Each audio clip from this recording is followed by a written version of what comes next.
Karena mereka merasa Tuhan mereka sedang murka dan marah, akhirnya mereka melampiaskan kemarahan kepada orang tersebut, bahwa orang tersebut maksudnya Nabi Handalah itu datang membawa kesialan.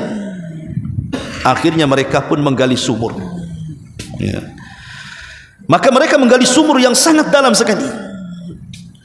Kemudian sebagai sebab akibatnya mereka pun menangkap Nabi Handalah dan dimasukkan ke dalam sumur. Makanya kisahnya disebut Ashabu Rassi, penduduk yang menguburkan Nabi ke dalam sumur, itu disebut Ashabur Rass namanya. Maka Nabi itu dimasukkan ke dalam sumur. Setelah dimasukkan ke dalam sumur, maka penduduk Rass mengambil batu besar kemudian menutup lubangnya. Bayangkan mereka menguburkan Nabi hidup-hidup dalam sumur yang sangat dalam sekali. Bismillahirrahmanirrahim.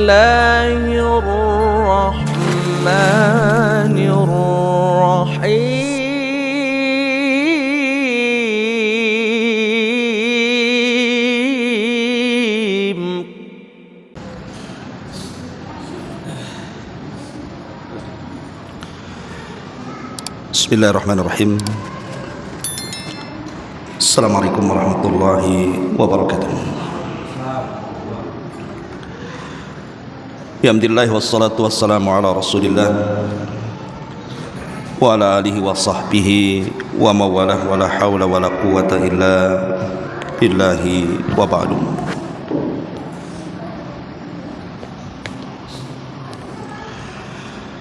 Alhamdulillah, di malam hari ini kembali kita bisa duduk untuk bertalabul ilmi di Masjid Nidaul Ilmi. Dan pembahasan di malam hari ini kita akan mengkisahkan satu kisah di dalam Al-Quranul Karim tentang kisah umat-umat terdahulu. Kisah ini disebut dengan kisah Ashabu Ar-Rassi, Ashabur Rass. Dan kisah Ashabur Rass ini diisyaratkan di dalam Al-Quran di dua surat. Pertama, dicantumkan dalam surah Al-Furqan ayat 38 sampai 40, dan yang kedua tercantum dalam surah Qaf ayat 13 sampai 15. Adapun dalam surah Al-Furqan Allah Subhanahu wa taala berfirman, wa qauma nuhin lamma kadzdzabur rusula fa aghraqnahum wa ja'alnahum lin-nasi ayah wa a'tadna lidh-dhalimina adzaban aliman wa 'adan wa thamudan wa ashabar rassi wa qurunan baina dzalika katsiran wa kullan darabna lahul amthal wa kullan tabbarna tatbira. Dan telah kami binasakan kaum Nuh ketika mereka mendustakan para rasul. Kami tenggelamkan mereka dan kami jadikan cerita mereka menjadi pelajaran bagi manusia setelahnya. Dan kami telah sediakan bagi orang-orang zalim azab yang sangat pedih. Dan telah kami binasakan juga kaum 'Ad, kaum Tsamud dan penduduk Ras, serta banyak lagi generasi di antara kaum-kaum itu. Dan masing-masing telah kami jadikan perumpamaan, dan masing-masing telah kami hancurkan mereka sehancur-hancurnya. Ini disebutkan dalam surah Al-Furqan. Kemudian juga disebutkan dalam surah Qaf. Allah Subhanahu wa taala mengatakan, kadzabat qablahum qaumun nuhin wa ashabur rassi wa thamud wa 'adun wa fir'aunu wa ikhwanu lut wa ashabul aikati wa qaumut tubba kullun kadzabar rusula fa haqqa wa'id. Sebelum mereka ada kaum Nuh, kaum Ras, dan juga kaum Tsamud. Mereka semua telah mendustakan rasul-rasul. Demikian juga kaum Ad dan kaum Fir'aun serta kaum Lut, dan juga penduduk Aika serta kaum Tubba. Semuanya telah mendustakan rasul-rasul, maka berlakulah ancamanku atas mereka. Di dua ayat dalam Quran ini, surah Al-Furqan dan juga surah Qaf, Allah Subhanahu wa taala mengisyaratkan tentang kisah Ashab Ras. Memang kalau kita melihat Al-Quranul Karim ketika mengkisahkan umat-umat terdahulu dari kalangan para nabi dan rasul, ataupun umat-umat para nabi dan rasul, ada yang sifatnya Allah menceritakan secara lengkap, ada yang sifatnya Allah menceritakan secara global, tapi juga ada yang tidak ada ceritanya, hanya menyebutkan namanya tapi ceritanya tidak ada. Seperti Ashabur Ras ini ceritanya tidak ada dalam Quran. Kenapa Allah Subhanahu wa taala tidak menceritakan semua kisah-kisah secara komplit dalam Quran? Karena Quran itu bukan kitab sejarah. Ingat, Quran itu bukan kitab sejarah. Quran itu kitab ibrah, pelajaran. Jadi hanya kemudian mengambil penggalan-penggalan cerita untuk diambil ibrah dan pelajaran. Kalau ingin mengetahui komplit ceritanya, jangan baca Quran tapi baca sejarah. Ma'asyiral muslimin yang dimuliakan Allah Subhanahu wa taala, siapa Ashabur Ras ini? Di mana letaknya? Lalu apa yang mereka lakukan? Agama apa yang mereka anut? Dan nabi siapa yang diutus kepada mereka? Lalu azab apa yang ditimpakan kepada mereka sehingga Allah Subhanahu wa taala mencantumkan kisahnya secara tersurat di dalam Al-Quran ini.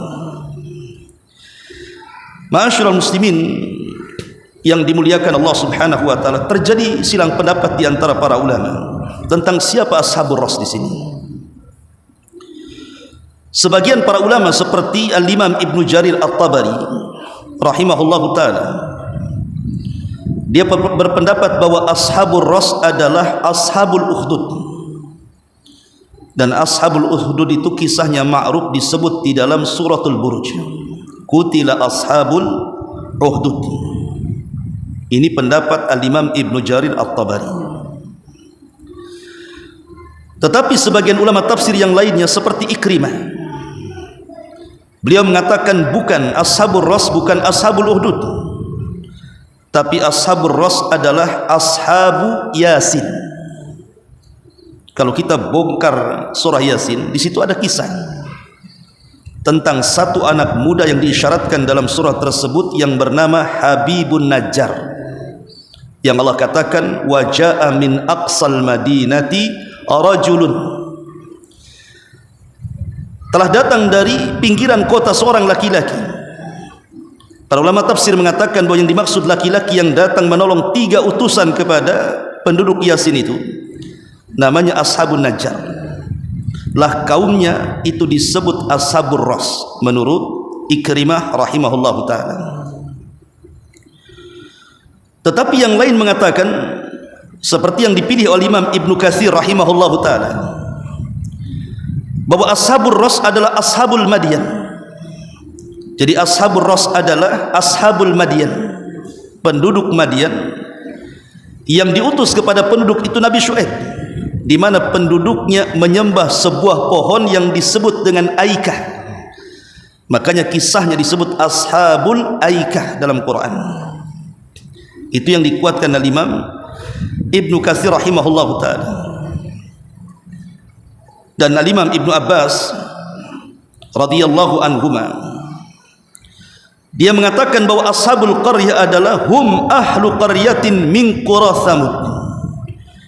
Dia adalah sebuah penduduk negeri dari penduduk keturunan kaum Tsamud. Berarti kaum Tsamud disyaratkan kepada kaum Nabi Saleh lah turunannya itu. Kata Abdullah ibn Abbas radhiyallahu anhuma, itulah Ashabur Ras.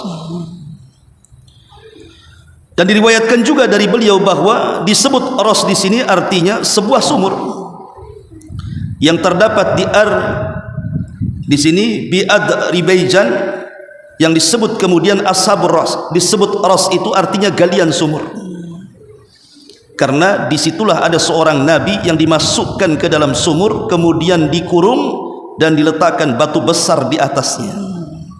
Maka kisahnya disebut ashabur ras.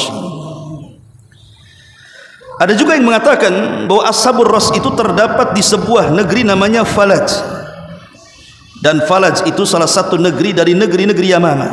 Yang kita ingat di Yamamah itu ada seorang nabi palsu namanya Musailamah Al-Kadzab.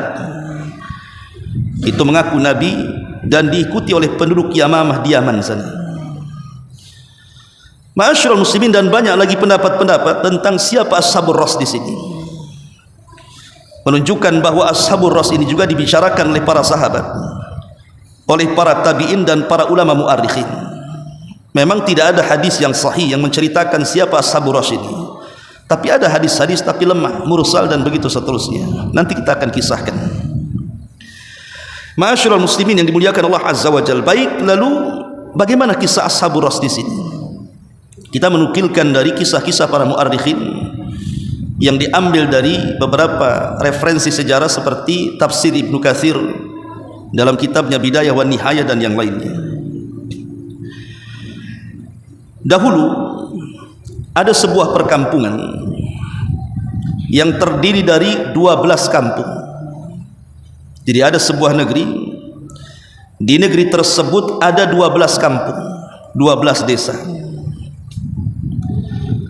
Lah di 12 desa itu mereka tinggal di pinggiran sungai.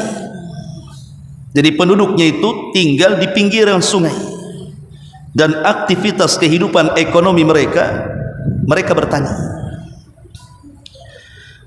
Lah di pinggiran sungai itu ada pohon sangat besar sekali. Ada yang mengatakan bahwa pohon itu bernama Sanobar.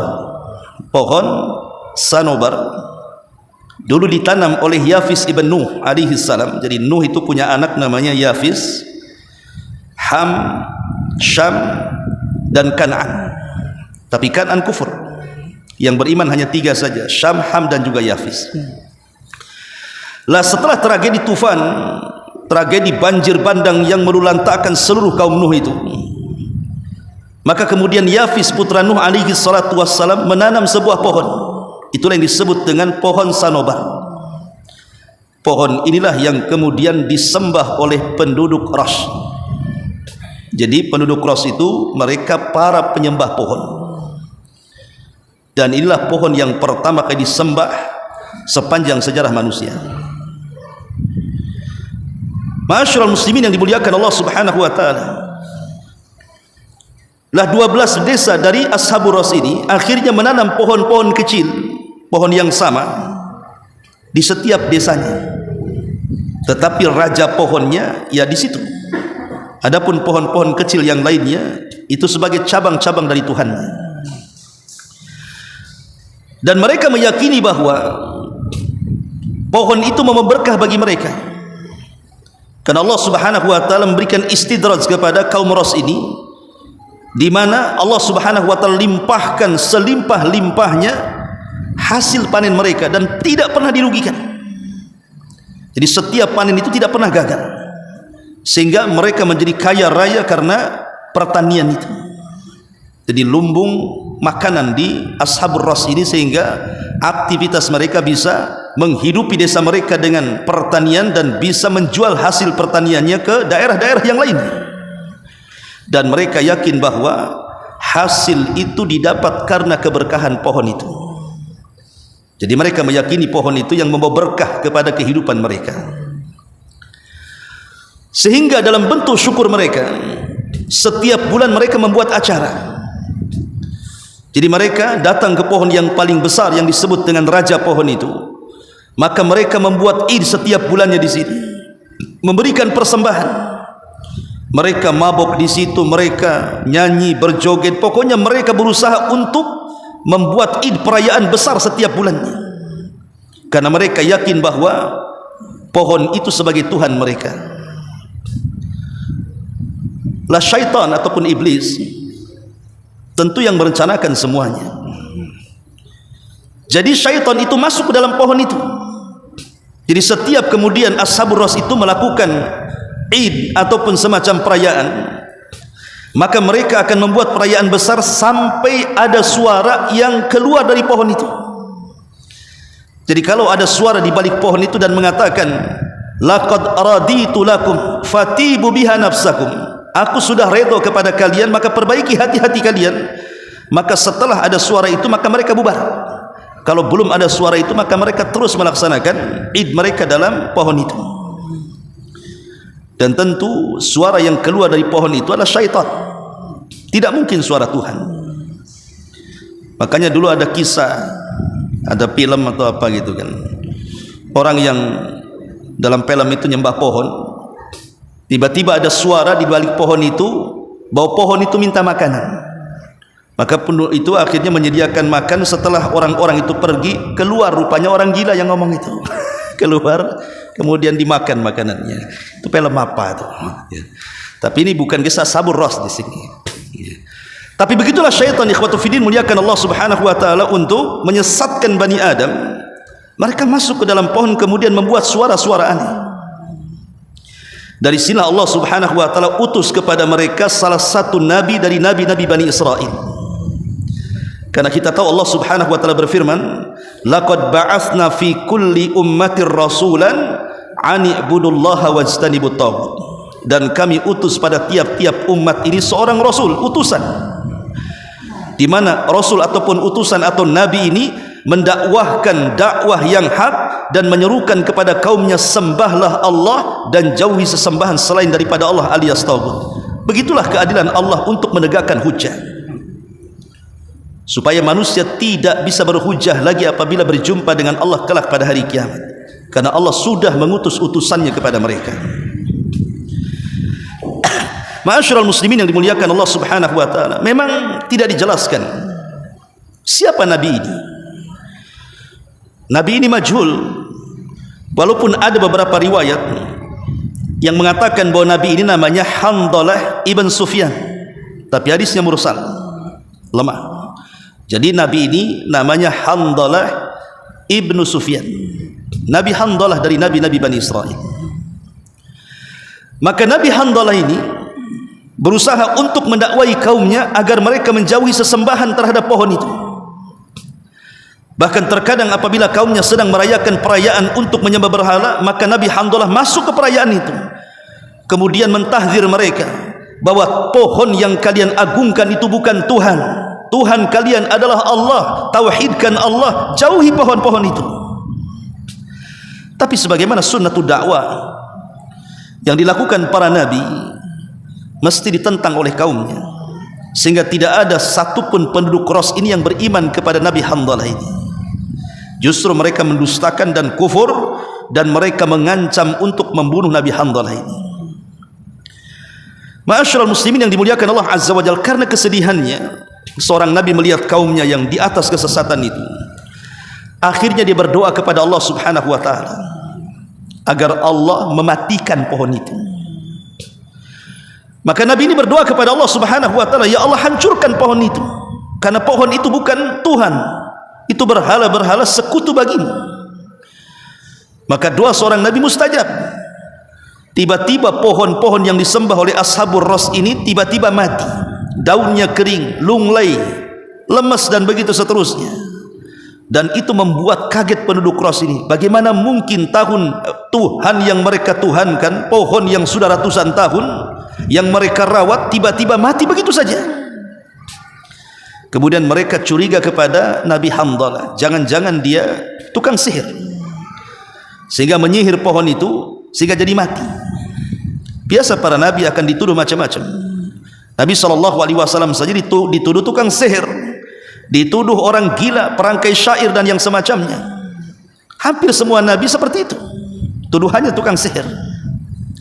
Tapi ada juga yang mengatakan di antara mereka bahwa Tuhan mereka sedang murka, Tuhan mereka sedang marah terhadap orang yang dianggap sial kedatangannya Nabi Handalah ini.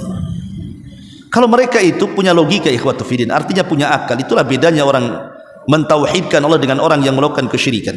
Kalau orang mentauhidkan Allah itu punya akal sehat, tapi orang yang menyekutukan Allah itu seperti orang gila, tidak punya akal. Bagaimana mungkin Tuhan yang selama ini mereka sembah tiba-tiba lunglai, mati dan kering? Mana Tuhan bisa seperti itu? Kan logika harusnya kan berpikir di situ. Tapi karena ta'assub mereka terhadap sesembahan mereka pohon itu, mereka menganggap bahwa tragedi seperti itu, bahwa Tuhan mereka sedang murka dan marah. Karena mereka merasa Tuhan mereka sedang murka dan marah, akhirnya mereka melampiaskan kemarahan kepada orang tersebut, bahwa orang tersebut maksudnya Nabi Handalah itu datang membawa kesialan. Akhirnya mereka pun menggali sumur, ya. Maka mereka menggali sumur yang sangat dalam sekali.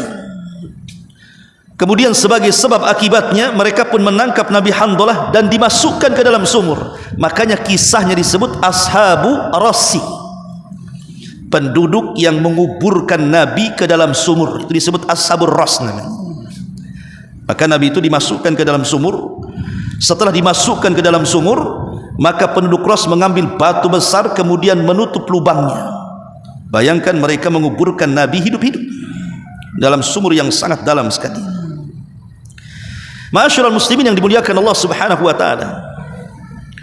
Akhirnya kemudian setelah mereka merasa puas bahwa mereka sudah menyingkirkan orang yang membawa sial ini, kita tahu bahwa Nabi Handalah ini sudah berusaha mendakwahkan kaumnya, tetapi Allah takdirkan tidak ada yang beriman kecuali satu orang. Subhanallah. Shadaqa Rasulullah sallallahu alaihi wasallam ketika diperlihatkan umat manusia sejak zaman Adam sampai umat dia, ada nabi yang tidak memiliki pengikut, ada nabi yang hanya satu pengikut, ada nabi yang hanya 3 pengikut, tapi ada juga nabi yang banyak pengikut seperti Musa dan dirinya. Lah salah satunya Nabi Handalah ini tidak punya pengikut kecuali satu orang saja, namanya Abdul Aswad. Bukan Ustaz Aswad ya, Abdul Aswad namanya. Itu pengikutnya Nabi Handalah, ya. Subhanallah. Lah Abdul Aswad ini, dia mendengar bahwa nabinya dimasukkan ke dalam sumur hidup-hidup kemudian ditutup oleh batu besar. Dia kasihan dan dia ingin berusaha mengeluarkannya, tapi dia orang lemah. Dia bukan pejabat di kampung itu, dia bukan orang kaya di kampung itu, dia bukan orang yang berpengaruh sehingga tidak bisa apa-apa, tapi dia ingin menolongnya. Akhirnya dengan kemiskinannya dia berpikir bagaimana cara memberi makan, sebab kalau seandainya nabi tersebut tetap dikurung dalam sumur itu, tidak makan tidak minum, bisa mati itu. Maka Abdul Aswad ini masuk ke dalam hutan dan mengambil kayu bakar, kemudian dijual. Setelah mendapatkan hasilnya kemudian diberikan makanan dan minuman, dan di tengah malam ketika tidak dilihat orang, maka dia berusaha menggeser batu itu kemudian memasukkan makanan minuman dengan cara mengulur dengan tali. Dan itu ia lakukan hampir setiap hari untuk supaya nabi itu jangan mati. Ma'asyiral muslimin yang dimuliakan Allah Subhanahu wa taala, sampai satu hari karena kelelahannya Abdul Aswad ini mencari kayu bakar untuk menghidupi dirinya dan nabi yang dikurung dalam sumur itu, akhirnya dia ketiduran. Subhanallah, persis seperti kisah Uzair dalam Quran atau kisah Ashabul Kahfi dalam surah Al-Kahfi. Jadi Abdul Aswad ini saat tidur miring ke arah kanan, tiba-tiba Allah Subhanahu wa taala tidurkan selama 7 tahun. Kemudian setelah 7 tahun lamanya dia tidur, dia berguling ke arah kiri, ditidurkan lagi selama 7 tahun lagi. Berarti dia tidur selama 14 tahun. Kalau Nabi Uzair itu berapa tahun? 1 abad, 100 tahun. Kalau Ashabul Kahfi berapa? 300 tahun lebih, 3 abad lebih. Tapi kalau Abdul Aswad murid daripada Nabi Handalah ini ditidurkan selama 14 tahun. Jadi miring ke kanan 7 tahun, miring ke kiri 7 tahun. Setelah dia terbangun dia kaget. Ya. Kenapa kaget? Karena dia belum merasa bahwa dia hanya tidur sehari atau setengah hari saja. Dia teringat Nabi yang akan diberi makan pada sudah 14 tahun itu. Maka dia bergegas lari ke hutan, kemudian mencari kayu bakar, kemudian menjual, kemudian memberi makan minum, kemudian mencari sumur yang dibuat untuk mengubur nabinya hidup-hidup. Ya namanya sudah 14 tahun ikhwan. Sumurnya pun tak berantah di mana. Ya. Tidak tahu sumurnya di mana. Tetapi ada kisah yang lain mengatakan bahwa jadi selama Abdul Aswad ini ditidurkan 14 tahun lamanya, Ashabur Ras ini merasa kasihan dengan Nabi tersebut. Kemudian menolongnya, diangkat lagi ke atas. Akhirnya kemudian mereka pun beriman kepada Nabi tersebut dan mengubur kembali sumur itu. Ada satu riwayat seperti itu, tapi riwayat yang lain tidak. Justru Nabi itu dalam sumur itu tidak pernah keluar sampai meninggal. Sampai pada waktunya, ketika kemudian penduduk Ras ini sudah merasa puas sekali karena sudah menghukum Nabi Handalah yang menurut anggapan mereka membawa sial, karena orang-orang dulu seperti itu. Seperti kalau kita mengkisahkan kisah Ashabu Yasin atau Habibun Najjar, kan diutus kepada mereka berapa? 3 utusan kan? Ya, ada yang mengatakan 3 utusan ini Hawariyun, murid-muridnya Isa bin Maryam. Tapi ada yang mengatakan mereka para nabi, namanya Sadiq, Saduk dan Salum. Di mana penduduk negeri tersebut mengatakan kepada 3 utusan ini, inna tatayyarna bikum, sesungguhnya kami menganggap sial kedatangan kalian. Lah sebagaimana juga di sini menganggap bahwa Nabi Handalah ini dianggap sial, akhirnya dihukum dengan cara dipenjara dalam sumur itu. Jadi mereka sangat bahagia sekali. Akhirnya mereka ingin membuat perayaan yang sangat spektakuler, yang sangat besar dan megah, dengan harapan Tuhannya bangkit kembali. Karena kan Tuhannya sudah mati. Dengan pesta terakhir yang mereka akan buat dengan harapan pohonnya itu bisa tumbuh kembali, supaya mereka bisa menyembahnya. Maka mereka pun membuat persiapan yang besar. Akhirnya membuat pesta pora yang belum pernah dilakukan sebelumnya dari gabungan 12 kabilah tersebut. Di tengah-tengah mereka sedang berpesta itu, rupanya mereka mendengar tangisan. Ada suara tangisan sangat kencang sekali. Rupanya setelah diselidiki, tangisan itu berasal dari dalam sumur tempat Nabi Handalah dipenjarakan itu. Tapi bukannya ditolong, mereka justru makin senang dan makin bahagia dengan tangisan itu. Mereka sudah merasa puas, seolah-olah mereka mengatakan, rasakan ini gara-gara engkau datang kepada kami dan membawa sial, katanya. Rupanya hakikatnya Nabi yang ada dalam sumur itu sedang berdoa kepada Allah Subhanahu wa ta'ala agar Allah menurunkan azab kepada mereka. Terkadang ada nabi-nabi itu yang mereka ada puncak kesabaran, seperti Nuh alaihi salatu wassalam. Belakangan ketika kemudian sudah ada ancaman pembunuhan, juga meminta kepada Allah agar diturunkan azab kan, dan mengatakan, Rabbi inni maglubun fantasir, ya Allah, aku hendak dikalahkan atau dibunuh oleh mereka, tolong aku. Bahkan Nuh meminta kepada Allah Subhanahu wa ta'ala agar jangan menyisakan satu jiwa dari orang kafir yang hidup di dunia. La tadhar alal ardi minal kafirina dayyara, jangan kau sisakan satu jiwa pun ya Rabb hidup di permukaan bumi, karena mereka kaum yang kufur. Dan hampir para nabi meminta kepada Allah agar menghancurkan kaum yang kufur, kecuali Nabi SAW. Makanya Rasul mengatakan semua nabi itu punya doa yang sangat mustajab, doa pamungkas, dan semua sudah dikeluarkan di dunia kecuali aku, kata Rasul, karena aku simpan doaku untuk umatku kelak untuk syafaat bagi seluruh manusia yang disebut dengan syafaatul uzma.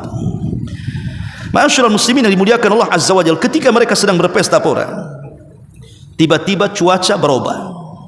Yang tadinya dingin menjadi panas sekali. Rupanya melihat ke langit, langit sudah berubah menghitam. Tiba-tiba kemudian mereka melihat larva di mana-mana, lahar di mana-mana. Rupanya Allah Subhanahu wa ta'ala sedang mempersiapkan bola-bola api yang menghantam penduduk Ras. Ketika bola-bola api itu kemudian dihujankan kepada mereka, dan ini pendapat Ali bin Abi Thalib radhiyallahu anhu, bahwa mereka diazab dengan bola-bola api sampai akhirnya Allah binasakan semuanya. Ada juga yang berpendapat Allah gempakan bumi, kemudian Allah masukkan dan benamkan mereka semua Ashabur Ras ke dalam bumi. Intinya Allah binasakan semuanya. Ma'asyiral muslimin yang dimuliakan Allah Azza wa Jalla, tentu itulah sebagai akibat karena mereka sudah menyekutukan Allah Subhanahu wa taala dan sudah menzalimi nabinya. Wala tahsabanna Allah ghafilan amma ya'malu zalimun. Jangan kau sangka Allah itu lalai terhadap apa yang mereka lakukan dari kezaliman, apalagi yang dizaliminya nabi. Ya tentu Allah katakan dalam hadis kursi, man adali waliyan faqad adzantuhu bil harbi. Siapa yang menyakiti wali-waliku, apalagi nabi-nabiku, maka dia telah mengumandangkan perang melawan aku. Mereka sudah menabuh perang melawan Allah Subhanahu wa taala dan tidak ada yang sanggup melawan Allah Azza wa Jalla. Itulah kisah Ashabur Rass yang dinukilkan, yang saya ringkas ya, dari beberapa referensi dan dari pendapat para sahabat, para tabi'in dan ahli sejarah ya.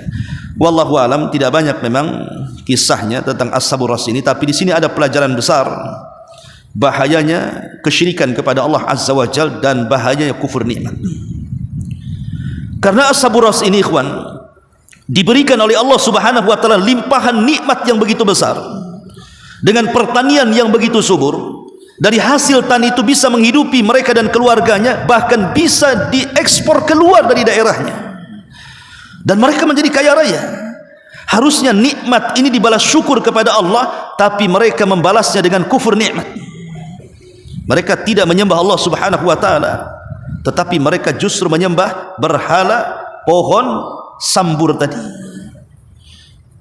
Dan ketika mereka di atas kesenangan dengan kekufuran yang mereka lakukan, mereka tidak sadar bahwa itu adalah istidraj.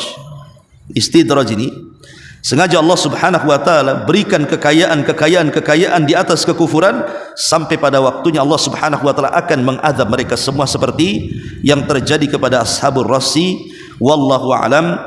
Inilah kisah singkat dari kita Ashabur Rassi, mudah-mudahan ada manfaatnya. Subhanakallahumma bihamdika asyhadu an la ilaha illa anta astaghfiruka wa atubu ilaik. Allahu taala alam. Assalamualaikum warahmatullahi wabarakatuh.